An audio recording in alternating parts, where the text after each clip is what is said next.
Good morning बच्चों, welcome to my YouTube channel Khyati Hindi classes. आज हम लोग पवन दूतिका, इस क्लास से आज हम लोग पवन दूतिका को पढ़ेंगे। पवन दूतिका कक्षा 12 के सिलेबस का है, जिसको अयोध्या सिंह उपाध्याय जी ने लिखा है। ठीक है, तो पवन दूतिका में 26 छंद हैं। ठीक है, और उन छंदों में मंदाक्रांता छंद है। तो अब आप लोगों में प्रश्न करता है, पहले तो व्याख्या करने के लिए आता था, लेकिन अब आता है प्रश्न का उत्तर देने के लिए। तो प्रश्न का उत्तर कभी आपसे पूछ लेगा कि कठिन शब्दों के अर्थ बताइए, या पूरे या कहीं कहीं रेखांकित कर देगा, तो रेखांकित पंक्तियों की व्याख्या करने के लिए पूछ लेता है, या इसी में से कोई एक प्रश्न बना देगा। और मान लीजिए कभी शब्दों के अर्थ को देता ही है, एक लाइन उठा के आप लोगों से पूछ लेगा कि उसमें कौन सा अलंकार है, या पूरे का कह देगा काव्य सौंदर्य लिखने के लिए।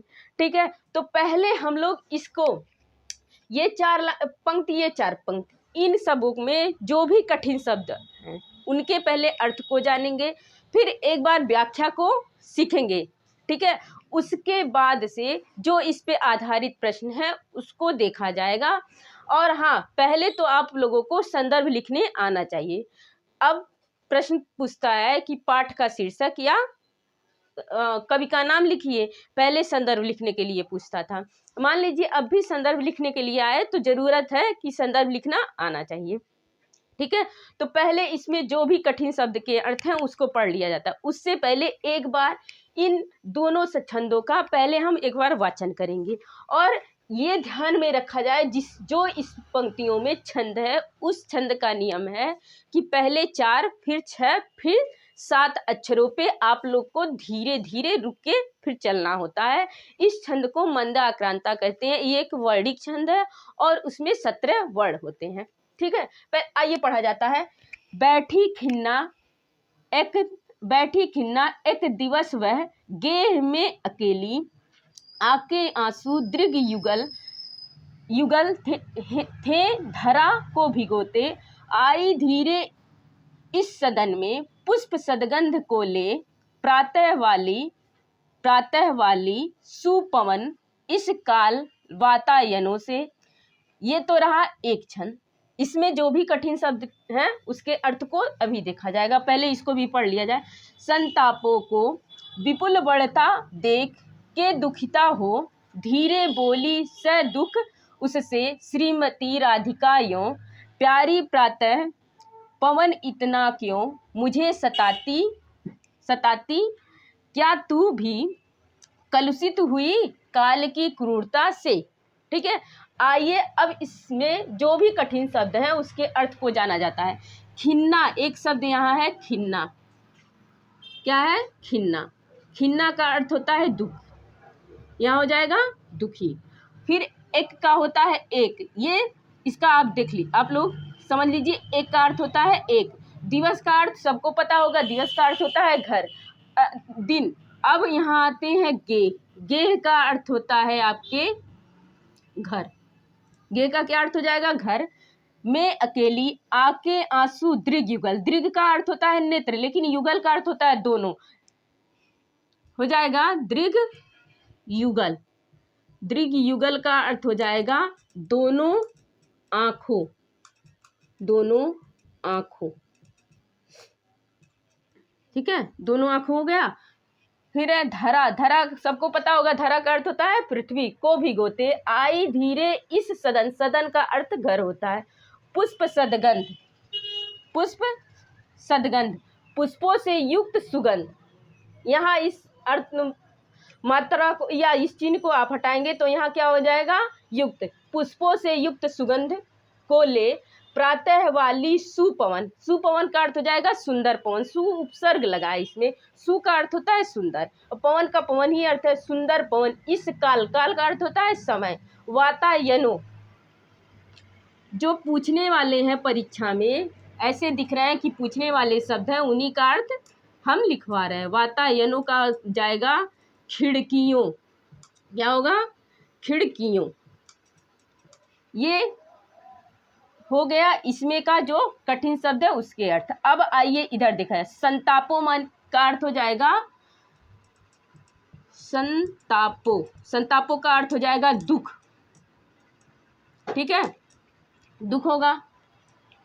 को विपुल मन का अर्थ हो जाएगा बहुत। विपुल, विपुल का माने क्या हो जाएगा? बहुत।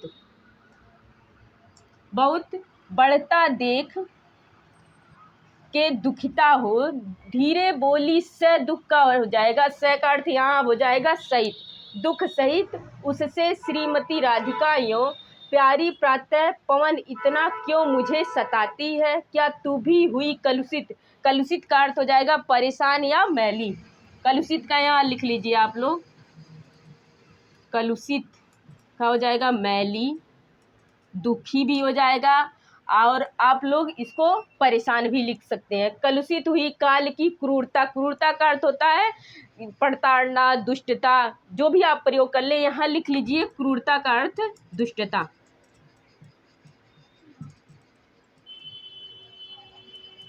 ठीक है, ये रहे दोनों छंदों के शब्दों के, कठिन शब्दों के अर्थ। अब इसके बाद हम लोग इस पे आधारित जो प्रश्न होते हैं उसको देखा जाएगा। और ये जान लीजिए, ये जो पवन दूतिका है, इस पवन दूतिका, ये पवन दूतिका एक कोई रचना नहीं है, ये अयोध्या सिंह उपाध्याय की एक रचना है, प्रिय प्रवास, उससे लिया गया है। इसको पवन दूतिका का नाम इसलिए दे दिया गया है क्योंकि पवन को एक दूत के रूप में प्रयोग करके श्रीमती राधिका द्वारा मथुरा भेजा जाता है, जो श्री कृष्ण वहाँ चले गए हैं। और बीच में जो भी वातावरण होता है कि मतलब पवन दूतिका से राधिका कहती हैं श्री कृष्ण ऐसे हैं, श्री कृष्ण वैसे हैं, अगर तुम रास्ते में जा रही हो कोई लज्जित महिला मिले तो उसके कपड़े को अपनी हवाओं द्वारा फटने न देना। ऐसे सारी बातों से 26 छंदों में लिखा गया है। ठीक है, और 26 छंद में आप लोगों को 4 पंक्तियों में 17 वर्णों के साथ मंदाक्रांता छंद मिलेगा। उसके बाद से इतना तो हो जाता है, ये शब्दों के अर्थ 2 नंबर में पूछते हैं। अब पूछता है काव्य सौंदर्य। अब यहाँ मिटा के हम आप लोगों को बताते हैं काव्य सौंदर्य। पहले ये देख लिया जाए, फिर व्याख्या हम करवाते हैं। काव्य सौंदर्य, काव्य सौंदर्य, काव्य सौंदर्य का अर्थ होता है काव्य की सुंदरता। तो उसमें तत्व क्या होते हैं? भाषा, शैली, रस, छंद, अलंकार। अलंकार। अब बढ़ गए हैं शब्द शक्ति। कक्षा 11 और 12 वाले बच्चों के लिए शब्द शक्ति और गुण 2 बढ़ा दिया गया है, पहले से ही ये सब निर्धारित है। अब देखिए, साधारण सी पढ़ने में आप लोग को आसानी हो रही है, इसलिए ये खड़ी बोली है। क्या है? खड़ी बोली। अब अभी हमने बताया कि ये पवन दूतिका अयोध्या सिंह उपाध्याय के महाकाव्य प्रिय प्रवास से लिया गया, इसलिए शैली इसकी क्या हो जाएगी? प्रबंधात्मक। शैली क्या है? प्रबंधात्मक। रस क्या है? श्रृंगार। श्रृंगार रस इसलिए है, इसमें पवन दूतिका से श्रीमती राधिका अपने दुखों का वर्णन करती हैं। श्रृंगार तो है लेकिन श्रृंगार का वियोग भाग है। श्रृंगार रस 2 भाग है ना, संयोग और वियोग, लेकिन इसमें वियोग भाग है। अभी पढ़ाते समय हम इसमें बताए हैं 17 वर्णों के साथ ये इसमें मंदाक्रांता छंद है। मंदाक्रांता छंद। ठीक है, और ध्यान रखिएगा, अगर इस पद्यांश को या पवन दूतिका से आप लोग के परीक्षा में देता है तो छंद ध्यान में रखिएगा, 2 नंबर के प्रश्न में अभी तक आया हुआ है। अलंकार, इसमें क्या करेंगे आप लोग? अनुप्रास कर लेंगे। अनुप्रास आप लोग देखते रहिएगा। और देखिए, पहले तो 26 में आप लोगों को मानवीकरण अलंकार मिलेगा, क्योंकि पवन जो है वो प्राकृतिक वस्तु है, उसको एक मानव का रूप दिया गया है, उसका मानवीकरण किया गया है, इसलिए आपको 26 छंदों में मानवीकरण अलंकार लिखना ही लिखना है। यहाँ क्या हो गया? मानवीकरण। रूपक अलंकार भी है। ठीक है, और शब्द शक्ति क्या है? जब सीधे सीधे आपको पढ़ने में कुछ शब्दों के, कठिन शब्दों के अर्थ पता हो जाए तो व्याख्या आपकी हो जाती है, तो उसमें अभिधा शब्द शक्ति होती है। क्या होती है? अभिधा शब्द शक्ति। और गुण देखिए, श्रृंगार रस अगर आपको यहाँ मिला है तो यहाँ माधुर्य गुण होगा, क्योंकि गुणों में ये भाग 3 गुण होते हैं, माधुर्य, प्रसाद और ओज। गुणों में ये बांट दिया गया कि श्रृंगार, भक्ति और वात्सल्य माधुर्य गुण के साथ जाएंगे। वीर, उत्साह, ये सब जो रस होंगे अगर आपके कविता में, तो वो ओज गुण में जाएंगे, शेष सभी प्रसाद गुण में जाएंगे। हमको यहाँ रस क्या मिला है? श्रृंगार रस, इसलिए हमारा गुण क्या होगा? माधुर्य। ठीक है, ये रहा काव्य सौंदर्य। मान लीजिए कभी काव्य सौंदर्य पूछ देता है तो ये लिखिएगा। मान लीजिए आप लोग को व्यक्तिगत एक प्रश्न बना दिया जाए कि इस पंक्ति में कौन सा छंद है? मंदाक्रांत। मान लीजिए प्रश्न बनाए, इसमें कौन सा रस है? श्रृंगार रस। शैली क्या है? प्रबंधात्मक। भाषा क्या है? खड़ी बोली। अलंकार, आप यहाँ आप लोगों को ये अलंकार मिला, बाद में पढ़ेंगे तो आप लोग को रूपक, उत्प्रेक्षा और सारे अलंकार मिलते जाएंगे। शब्द शक्ति आपकी अभिधा होगी, गुण क्या होगा? माधुर्य होगा। ये तो था आपका काव्य सौंदर्य हो गया। अब आइए पहले हम लोग संदर्भ जान लेते हैं, फिर हम इसकी व्याख्या करते हैं। संदर्भ क्या होगा? अब ये देख लीजिए, व्यक्तिगत आप संदर्भ लिखने के लिए अब नहीं आता, अब पूछता है पाठ का शीर्षक और कवि का नाम, लेकिन संदर्भ यहाँ जान लेते हैं। संदर्भ क्या होगा? प्रस्तुत क्या होगा? पद्यांश की गद्यांश? प्रस्तुत पद्यांश हमारी पाठ्य पुस्तक हिंदी के पवन दूतिका। पवन दूतिका क्या है? पवन दूतिका। और किससे लिया गया है? प्रिय प्रवास से। प्रिय प्रवास, पवन दूतिका कोष्टक बंद करेंगे, प्रिय प्रवास से लिया गया है, से लिया गया है, जिसके रचयिता, आप कभी भी लिख सकते हैं, लेखक नहीं लिखेंगे,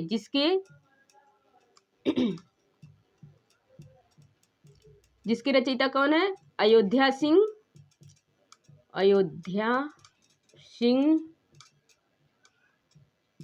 उपाध्याय।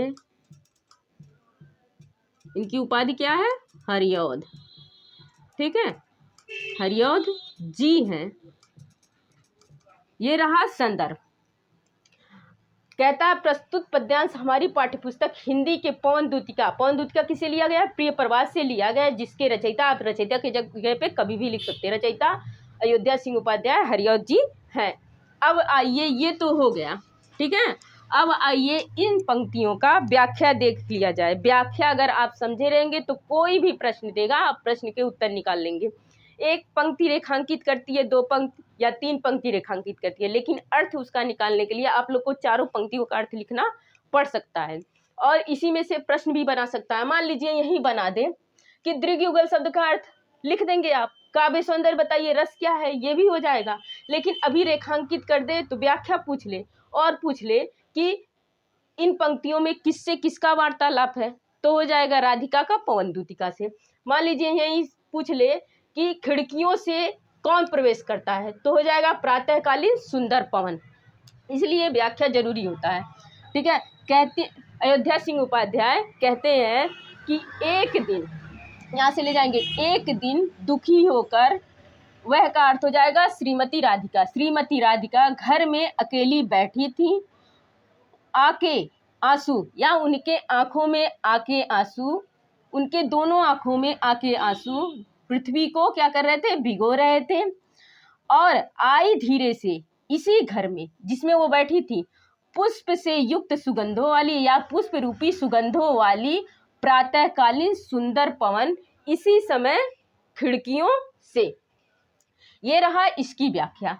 और फिर है, कहते हैं अयोध्या सिंह उपाध्याय जी कि दुख अपने, राधिका, यहाँ राधिका का वर्णन है, कहते हैं अपने दुखों को बहुत बढ़ता हुआ देखकर दुखी होकर धीरे से दुख सहित श्रीमती राधिका पवन दूतिका से कहती हैं, हे प्यारी प्रातःकालीन पवन, तुम मुझे इतना क्यों सता रही हो? सताती हो मतलब क्यों सता रही हो? क्या तुम भी प्रश्न करती हैं? क्या तुम भी मैली हुई हो या परेशान हुई हो या सताई गई हो इस समय की दुष्टता से, क्रूरता से या इसके कष्टता से?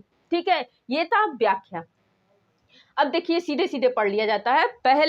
पहले वाले का व्याख्या है कि एक दिन दुखी होकर, अयोध्या सिंह उपाध्याय जी कहते हैं, एक दिन दुखी होकर राधिका जी अपने घर में अकेली बैठी थी। उनके दोनों आंखों से आंसू आ रहे थे जो पृथ्वी को भिगो रहे थे। इसी बीच प्रातःकालीन सुंदर पवन खिड़कियों से उनके घर में जिसमें वो बैठी हैं वहां प्रवेश करती है।